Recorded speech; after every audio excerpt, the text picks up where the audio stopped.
Lindo domingo, mis amados hermanos en Cristo Jesús, amada Iglesia Emanuel. De gran bendición, el día del Señor pues nos permite reunirnos de esta forma, pero pronto, muy pronto estaremos reunidos todos alabando y glorificando en la casa de nuestro Dios, la casa que Dios nos ha dado para que le alabemos. Pronto estaremos por allá. Esta semana recordaba yo algunos folletos de evangelismo que me hacían llegar antes de que yo aceptara a nuestro Señor Jesucristo como Señor y Salvador. Eran mis hermanitas Patti y Elena las que me llevaban los folletos de evangelismo, muy pequeñas ellas, casi adolescentes, y andaban predicando el evangelio y me llevaban unos folletos. Normalmente esos folletos finalizaban con algunas figuras. Había una en especial que me ha llamado la atención porque manifiesta dos aspectos de nuestro Dios. Un círculo donde estaba una silla, todas las cosas, todo el mundo que rodeaba esa silla, pero en la silla estaba sentado el ego, el yo, en donde todos los instintos y las situaciones carnales eran los que dominaban todas las cosas que le rodeaban. Fuera de la silla estaba Dios, no estaba Cristo ahí. El otro círculo estaba la misma silla, pero ahora con Dios entronizado, Dios sentado, nuestro Señor Jesucristo sentado en la silla, dominando todos los aspectos de la vida, y el ego desbancado, el yo desbancado. Esto es maravilloso porque me lleva a pensar en lo que es la soberanía en cuanto a las decisiones que Dios tiene sobre todas sus cosas, sobre los tiempos, sobre la materia, sobre la naturaleza, y la gracia de Dios en cuanto a los favores que Dios nos da día con día, los favores que tenemos los hijos de Dios sin merecerlos. La Biblia nos enseña: de gracia recibisteis, dad de gracia. Y estos dos aspectos se manifiestan aun cuando no es lo que se predica, la soberanía y la gracia de Dios. Esto es lo que se manifiesta en estos círculos de estos boletines de evangelismo que aún circulan en las 4 leyes espirituales. Spurgeon, el príncipe de los predicadores, decía: deseamos que Dios esté en todos lados, esté en nuestros problemas, esté en nuestras situaciones financieras, esté en todos lados ayudándonos, pero no deseamos que esté en el trono. Es donde menos esperamos que esté, en el trono. Sin embargo, el que acepta a Cristo como su Salvador personal, como su Señor y Salvador, vive entusiasmado con la soberanía de Dios. Ahora mismo debemos estar entusiasmados con la soberanía de Dios, aun cuando los tiempos nos manifiesten que viene el apocalipsis, que hay señales de cosas que vienen tremendas. Aún debemos estar gozándonos en la soberanía de Dios, porque nosotros somos hijos de Dios y porque la gracia de Dios se derrama sobre nosotros. Y aún con todas estas situaciones aparentemente en contra, estas circunstancias que están que vienen en contra de nosotros, que están en contra de lo que es la iglesia de Cristo, aparentemente es a favor. Todo es a favor, lo hemos dicho en otras ocasiones, a los que aman a Dios. Todas las cosas les ayudan a bien. Y el que acepta a Cristo debe de estar gozándose con esta soberanía y con esta gracia, sabiendo pues esto, que la soberanía de Dios siempre correrá a nuestro favor. Hoy la palabra de Dios nos presenta lecciones de vida maravillosas que nos ayudarán a comprender estos tiempos. Y aunque aparentemente la lectura que tendremos nos habla de las bienes materiales, nos habla de una posesión de soberanía y de una posesión de gracia de nuestro Dios. Voy a tener una lectura bíblica y meditaremos esta mañana sobre esto. Mateo capítulo 20 nos habla de una parábola. Los obreros de la viña. Dice lo siguiente: porque el reino de los cielos es semejante a un hombre, padre de familia, que salió por la mañana a contratar obreros para su viña, y habiendo convenido con los obreros en 1 denario al día, los envió a su viña. Saliendo cerca de la hora tercera del día, Vio a otros que estaban en la plaza desocupados y les dijo: id también vosotros a mi viña, y os daré lo que sea justo. Y ellos fueron. Y salió otra vez cerca de la hora sexta y novena, e hizo lo mismo. Y saliendo cerca de la hora 11, halló a otros que estaban desocupados y les dijo: ¿por qué estáis aquí todo el día desocupados? Y le dijeron: porque nadie nos ha contratado. Él les dijo: id también vosotros a la viña y recibiréis lo que sea justo. Cuando llegó la noche, el señor de la viña dijo a su mayordomo: llama a los obreros y págales el jornal, comenzando desde los postreros hasta los primeros. Y al venir los que habían ido cerca de la hora 11, recibieron cada uno un denario. Al venir también los primeros pensaron que habían de recibir más, pero también ellos recibieron cada uno un denario. Y al recibirlo murmuraban contra el padre de familia, diciendo: estos postreros han trabajado una sola hora, y los ha hecho iguales a nosotros, que hemos soportado la carga y el calor del día. Él respondiendo le dijo a uno de ellos: amigo, no te hago agravio, ¿no conviniste conmigo en un denario? Toma lo que es tuyo y vete, pero quiero dar a este postrero como a ti. ¿No me es lícito hacer lo que quiero con lo mío? ¿O tienes tu envidia? Porque yo soy bueno. Así los primeros serán postreros y los postreros primeros, porque muchos son llamados, mas pocos los escogidos. Una gama de situaciones doctrinales nos llevan en este hermoso pasaje, en esta maravillosa parábola. Esta lectura bíblica casi termina con una pregunta. El padre de familia, que representa a Dios, a Jesucristo, dice: no me es lícito hacer lo que quiero con lo mío. ¿Y sabes por qué surge esta parábola?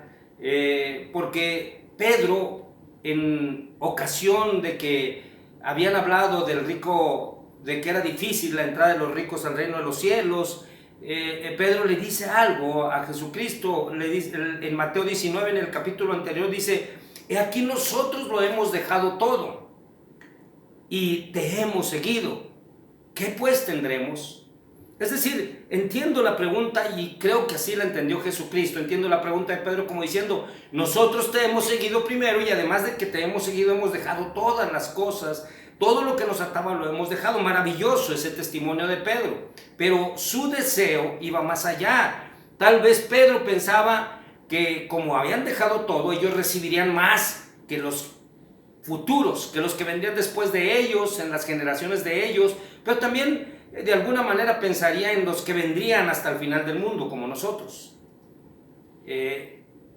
Ellos decían: nosotros, Pedro decía, nosotros tenemos que recibir más porque somos los que hemos dejado todo. Cristo le contesta: el que haya dejado por mí hermanos, hermanas, padres, y todo, casas, recibirá 100 veces más, y además, dice, heredará la vida eterna. Pero muchos, no todos, muchos postreros serán primeros, y muchos primeros postreros. Y aquí tomamos la primera lección de esta mañana. La primera lección de esta mañana es que Dios es dueño de todo, y es soberano, y Él decide sobre todas las cosas. Y decía al principio que aunque pareciera que la parábola nos enseña solamente de los aspectos materiales, vemos el dominio que tiene Dios sobre todo. Dice: no me es lícito a mí hacer lo que quiera con lo que es mío, y de Él son los tiempos. Ya lo decía el salmista: en tus manos están mis tiempos. Él es dueño de todo. Hay muchos pasajes que nos enseñan sobre la plenitud del dominio de Dios. Y recordamos ese dominio de Dios cuando Jesucristo va en la barca con los discípulos, y la barca parece naufragar y se aniega de agua, y entonces Jesucristo reprende los vientos y los calma, de tal manera que se sorprendían los discípulos. Él tiene dominio sobre todo, y los tiempos son de Dios. Lo que sucede no está fuera de su control. Lo que está sucediendo en nuestros tiempos no está fuera de su control. Está ejerciendo la soberanía de Dios, y Él está bajo el control de tal suerte que esto se acabará cuando Él lo decida. Y estos son pruebas y son situaciones que nos llevan a una entrega mayúscula sobre las bendiciones de Dios, a una entrega mayor de nuestra vida para Dios. La parábola nos dice que unos jornaleros lo fueron contratados a las 9 de la mañana con un denario, y luego otros a las 12 y otros a las 3, y ya para finalizar el día. Las jornadas se dividían de las 9 a las 12, de las 12 a las 3 y de las 3 a las 6 de la tarde. A las 5 de la tarde más o menos llegó con otros y les dije: ¿qué están haciendo? ¿Por qué están desocupados? Dice: pues es que nadie nos ha contratado. Bueno, entonces yo los contrato, y dice: yo les pagaré lo justo. Ya para finalizar la jornada son contratados estos jornaleros. Pero lo tremendo y lo maravilloso es que a todos les pagó lo mismo. ¿Y quién puede cuestionar al dueño de todo? Él reparte y da como quiere, pues todo es suyo. Cuando venía la segunda reconstrucción del templo de Jerusalén, el profeta Ageo fue llamado para profetizar respecto de eso. Y él hace una comparación, decía: la casa de ustedes está bien arreglada, la han arreglado bonito, la limpian, la tienen artesonadas, pero la casa de Dios está abandonada. Y él habló con Zorobabel y habló con Josué, hijo de Josadac, y los convoca a que hagan también una convocatoria al pueblo para reconstruir el templo. Y Ageo, Dios le dice a Ageo: diles al pueblo: mía es la plata, mío es el oro, dice Jehová de los ejércitos. Todo cuanto nos rodea es de Dios. Todo es de Dios. Mis hijos no son míos, son de Dios. Mi casa no es mía, es de Dios. Mi trabajo no es mío, es de Dios. Y cuando entendemos eso, entonces nosotros nos sometemos a su soberanía, pero nos sometemos también a su gracia. Y qué hermoso es cuando se combinan estos dos aspectos de Dios. El rey David cantaba, y a él le encantaba declarar esta verdad. Él decía: de Jehová es la tierra y su plenitud, el mundo y los que en él habitan, en el Salmo 24. Era un fan, digamos, David, de proclamar que Dios era dueño de todo. Cuando promovía la ofrenda para la construcción del templo que construiría Salomón, a quien le habían dado el privilegio de construirlo, decía el rey David: ¿quién soy yo y quién es mi pueblo para ofrendar voluntariamente cosas semejantes? Porque todo es tuyo, y de lo recibido de tu mano te damos. Lamentablemente nos preocupan las cosas que suceden cuando debemos de entender que está bajo la soberanía de Dios. Yo no puedo decir que Dios no está conmigo si yo llegara a fallecer. Dios está conmigo. Dios está conmigo vivo, y Dios está conmigo muerto o durmiendo. El apóstol Pablo decía: porque para mí el vivir es Cristo y el morir es ganancia. Es decir, está Dios conmigo. Y en todo momento está Dios con nosotros. Lamentablemente nos aferramos a las cosas que vemos, y la fe es las cosas que no vemos. La fe es esperar, la esperanza en las cosas que no vemos, esas cosas que se han de cumplir. Las cosas materiales son eso y no son eternas. Y las disfrutamos mucho, las cosas materiales, cuando sabemos que vienen de Dios. ¿Por qué no vivir con alegría estos tiempos y esperar la decisión de Dios? Job dijo: Jehová dio, Jehová quitó, sea el nombre de Jehová bendito para siempre.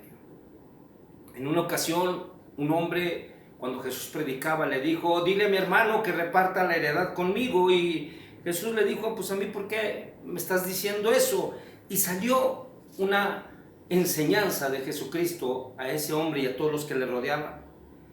Dice la palabra de Dios que les refirió una parábola en Lucas 12. La heredad de un hombre rico había producido mucho, y él pensaba dentro de sí diciendo: ¿qué haré? Porque no tengo dónde guardar mis frutos.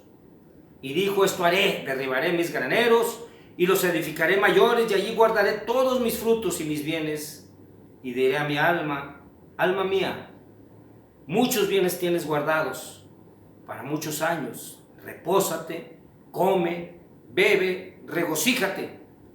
Pero Dios le dijo, necio, esta noche vienen a pedirte tu alma, y lo que has provisto, ¿de quién será?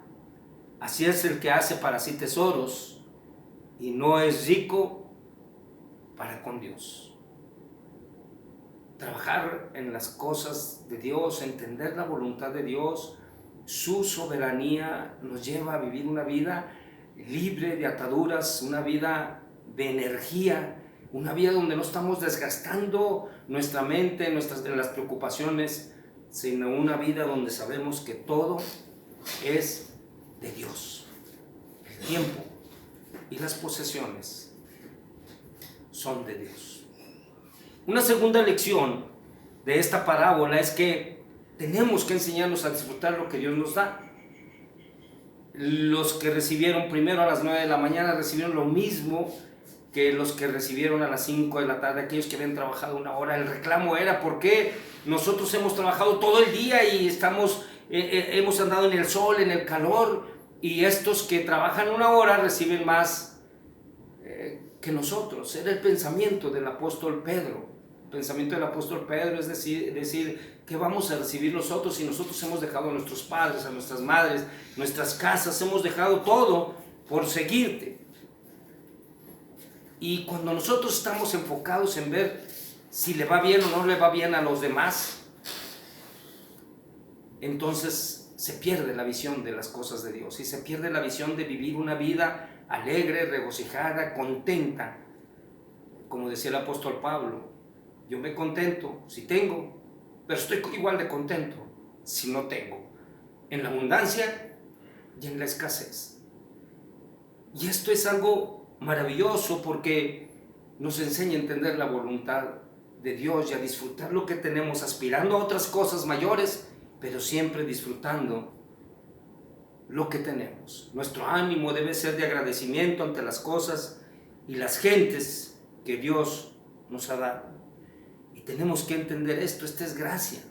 Es gracia para el que le dio a las 9 de la mañana, es la gracia de Dios, porque Dios le llamó a trabajar. ¿Cuántos ahorita desearían trabajar? ¿Cuántos se han quedado sin empleo? ¿Y cuántos están ahorita sin percibir salarios? Y te llaman a un trabajo y no lo quieres, y llaman a otros a otro trabajo y es muy poco el sueldo. Y esto sucedió en esta parábola. Esta es una enseñanza que debemos de tomar. A los de las 9 de la mañana les dio un denario por la jornada. A los de las 12 del día les dio un denario.